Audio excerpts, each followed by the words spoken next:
pass through it. Insulator they don't allow, but if you are going for semiconductor, they can allow the current under some specific condition. Okay, generally, if you are going for increase in temperature, so if you are going for increase in temperature, we can make this semiconductor as a conductor. Okay, or we can go for some other method to make it to convert it from semiconductor to conductor. Okay, our focus is this semiconductor only.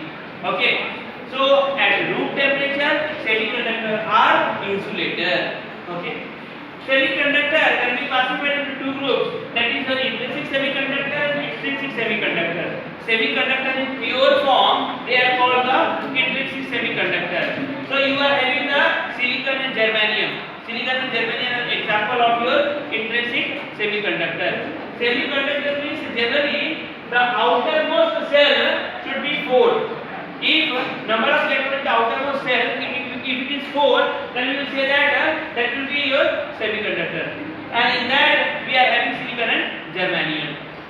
So in this semiconductor, if we are adding the impurity, then it is called as extrinsic semiconductor. So semiconductor having impurity in it, that is called the extrinsic semiconductor. Now the question is, what is the impurity and which type of impurity? Say impurity means we can go for either third group or we can go for fifth group. If we are going for your third group, if we are adding the third group impurity in the intrinsic semiconductor, that is called your p-type extrinsic semiconductor. In p-type extrinsic semiconductor, we are using the impurities such as aluminum, indium, gallium. All these are your third group elements. Similarly, if we are going for your fifth group, like arsenic, antimony, phosphorus, all these are fifth group element. If we are using the fifth group element as impurity, then it is called your n-type extrinsic semiconductor. And when we are going for discussing about the different semiconductor devices, we focus on this p-type and we focus on this n-type. So this p-type and n-type, they are derived from this way only. Okay, we are talking about diodes. Diode means you are having p-type, you are having n-type, p-n junction. So from there only it is coming. Okay, now say suppose if we are going for your conductor, there you are having, say one you are having valence band, another you are having the conduction band.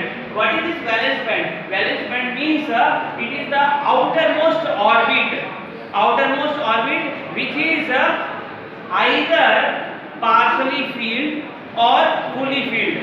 So in case of your aluminum, if you are going for your aluminum, you are having 283. So the orbit in which you are having 3 electrons, this is called your valence band. So this valence band may be partially filled or it may be totally filled. Okay, that is your valence band. Here you are having the conduction band. Conduction band will be, say it is one imaginary band outside your conduction band. This is one imaginary band outside your this valence band. So your conduction band, it will be either empty or it may be partially filled. Okay, what is the valence band? It may be partially filled or totally filled. Okay, but when you are going for your conduction band, it may be empty. It may be empty or it may be partially filled. Okay, when we are going for your conductor, in conductor your valence band and conduction band, they overlap each other. In case of your conductor, if we are going for your semiconductor, the gap between your valence band and conduction band, it is of 1 electron volt. So 1 electron volt, it is a distance. Okay, so the gap between the valence band and conduction band is of 1 electron volt. Means in case of your semiconductor, the gap should be less than your 2 electron volt. It should be less than 2 electron volt. If you are going for insulator, in insulator the gap between your valence band and conduction band, it is of 15 electron volt. And when we will say that there is flow of current, there will be flow of current when the electrons from the valence band, they are going to the conduction band. If the electrons are moving from valence band to conduction band, then we will say that yes, here conduction is there, here the flow of current is there. Here, as it is overlapping, there is no need, say directly the flow of current will be there. Easily flow of current will be there. If you are going for your semiconductor, here you are having a little bit gap. So you need some external energy. So if you are giving some external energy, the electron can move from valence band to conduction band. But in case of your insulator, this gap is much more. As the gap is much more energy is required to push the electron from valence band to conduction band. Okay, so generally this here conduction will not be there. Okay, so our focus will be on this only, that is the semiconductor.